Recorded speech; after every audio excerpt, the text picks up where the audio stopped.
Kumusta mga kanoysi? Welcome back sa ating YouTube channel, Filipino IC. So, ngayong araw, another update naman tayo patungkol naman ito kay Kadro Alas at kay Naoya Inoue.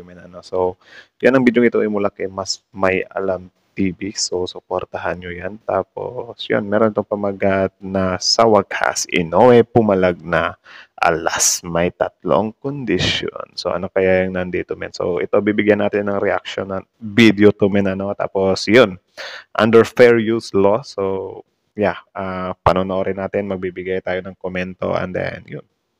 That's it. So, bago natin simulan, Mas May Alam TV, supportahan nyo yan. Tapos, syempre, kung trip nyo ng mga ganitong reaction video, may kasama kayo manood, huwag nyo na rin kalimutang supportahan yung YouTube channel natin, Filipino IC. So, mga kanoysi, hindi na natin ito patatagalin pa. Simulan na natin. So, again, ang video ito ay mula kay Mas May Alam TV. So, again, ang pamagat ng video ito, sa wakas, Inoue pumalag na alas may tatlong kondisyon. So, like, comment, share, subscribe. Start. Bigay ng tatlong kondisyones ang tumatayong manager ngayon ng The Japanese Monster Naoya Inoue. Ulit. So, nagbigay daw ng tatlong kondisyones at ano kaya yan? Nagbigay ng tatlong kondisyones ang tumatayong manager ngayon ng The Japanese Monster Naoya Inoue upang tuluyang maikasa ang laban nito kontra sa ating kababayang si Cuadro Alas. Una ay hindi dapat bababa sa $12 million minimum ang guaranteed purse ng naturang Hapon sa laban nito kay Grabe, $12 million. Mukhang pera din pala tong Hapon na to, men. So, kung $12 million, malabo siya. Or, do you think kaya ba? Kaya bang magkaroon ng ganyan $12 million? Or nagre-reasoning na lang talaga sila? Pero kung ito man ay sakaling matuloy. Pangalawa ay sa bansang Japan lamang maaaring ganapin ang naturang laban na kung saan, of course, hindi na nakakapagtaka yan. Kasi yung super strong, super undefeated, super, tawag siya, na boxer, diba? Na hindi lumalabas sa comfort zone, hindi lumalabas sa teritoryo niya. Walang iba, kundi si Naoya. Hindi na nakakapagtaka yan. Kakainis nga. Ay kung hindi makukuha nitong si Casimero ang tamang timbang sa...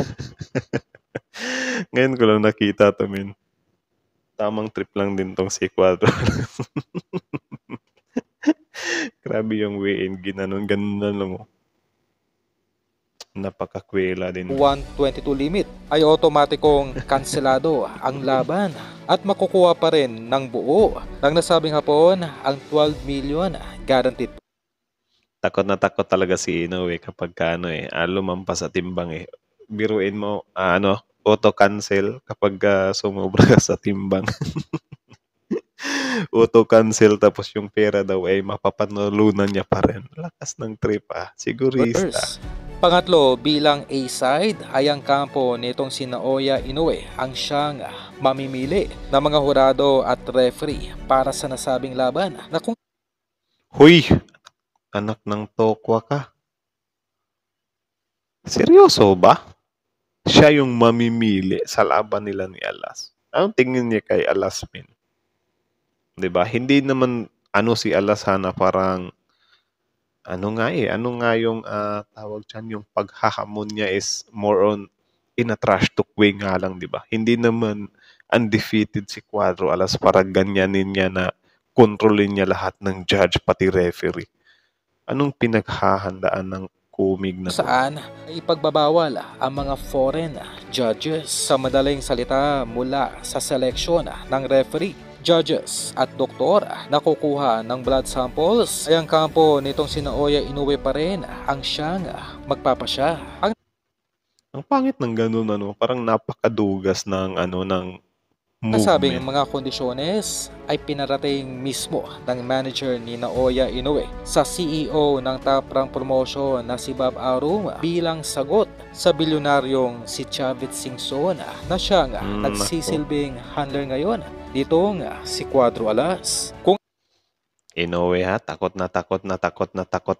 ating maalala ay may 2 linggo nang nakakalipas ng tinawagan mismo nitong si Chavit Singson, ang president ng Top Rank Promotion na si Bob Arum para pag-usapan ang nasabing laban ni Casimero sa Amerika kontra Inoue. Nako. Ngunit sa nasabing kondisyones na inilabas kamakailan lamang ng manager ng Hapon, misulang hindi na si Bob Arum ang nagpapasya sa mga upcoming fights at venue ng laban nitong si Inoue, kundi ang mismong manager na nito, si Ohashi.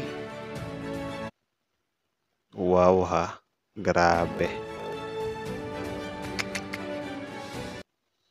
So, yun. So, yun lang naman.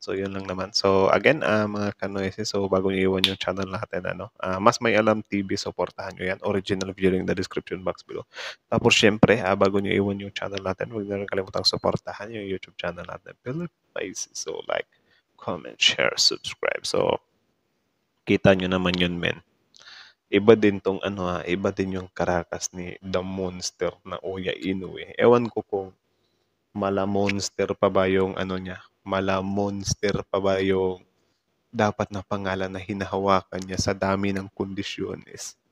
Parang dadaigin ba yung Ten Commandments eh? 'Di ba? Kahit sabihin natin na 10 yung Ten Commandments, parang mas mabigat pa yung yung mas mabigat pa yung 3 kondisyones niya eh. 'Di ba? Biruin mo, grabe. Seryoso? Yung sa Japan, alam naman natin na yun, na parang hindi talaga lalabas ng Japan tong taong to. 'Di ba? Parang gustong bibihin din talaga siya sa lugar nila, sa bansa nila. Pero yung na ikaw pa yung pipili ng ng mga referee, tapos bawal foreign. Actually, mas maganda nga yung may foreign eh, para mix ba. 'Di ba? Buti na team ni Inoue na parang ipagdiwang yung panalo niya na gamit ang parang power nila. Like for example, mga Japan lang din lahat. 'Di ba? Buti sobrang proud niya pa rin kapag ganun. 'Di ba? Kasi kung tutuusin mo na ganyan ka na parang binibaby ka ng bansa mo. Kasi sige, sabihin na natin na natural lang magkaroon ng bias ang bansa. Pero men, wag sanang umabot sa ganito na parang ang tingin na lang sa'yo ng ibang bansa, ibang mga kalaban mo is ano ba yung Inoue yan? Champion nga, pero hindi naman lumalabas ng bansa niya. Ano bang kinakatakot niyan? Mas magda-doubt kasi yung mga tao eh. Magdududa yung tao ba, bakit lagi kang panalo? Well, siguro ano din naman, ang hinihintay lang talaga natin dito, yung mga boksingero talaga may na kayang i-knockout si Naoya Inoue. 'Di ba? Nang matuldo ka na yung niya. Kasi kapag maunahan silang i-knockout ni Inoue or umabot ng round 12, wala talaga. Yun nga yung sabi-sabi nila dito sa comment or sa kahit saan mang platform na parang kapag hindi mo talaga na-knockout si Inoue, hindi ka talaga mananalo sa kanya. So something like that. Parang doon daw pumapasok yung yung lutuan. So hindi pa naman din natin confirm yan, pero yun yung mga sinususpechahan ng taong bayan ba, 'di ba?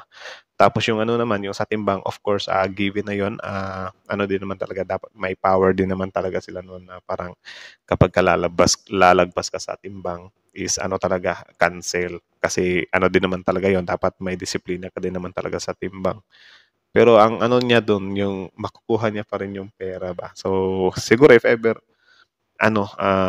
mabigyan talaga ng pagkakataon si Cuadro Alas, siguraduhin niya talaga may na makuha niya yung timbang para hindi masayang yung pagkakataon. Kasi si Inoue parang win-win situation na siya palagi sa kondisyones na yun. 'Di ba na parang kahit hindi matuloy yung laban natin, makukuha ko pa rin yung pera. So, alam niyo na, 'di ba? Lakas makaogag. So, yun lang naman. So, kayo na masasabi dito, comment down below. Tapos yun, pag-usapan natin yan sa comment section. So, again, Mas May Alam TV.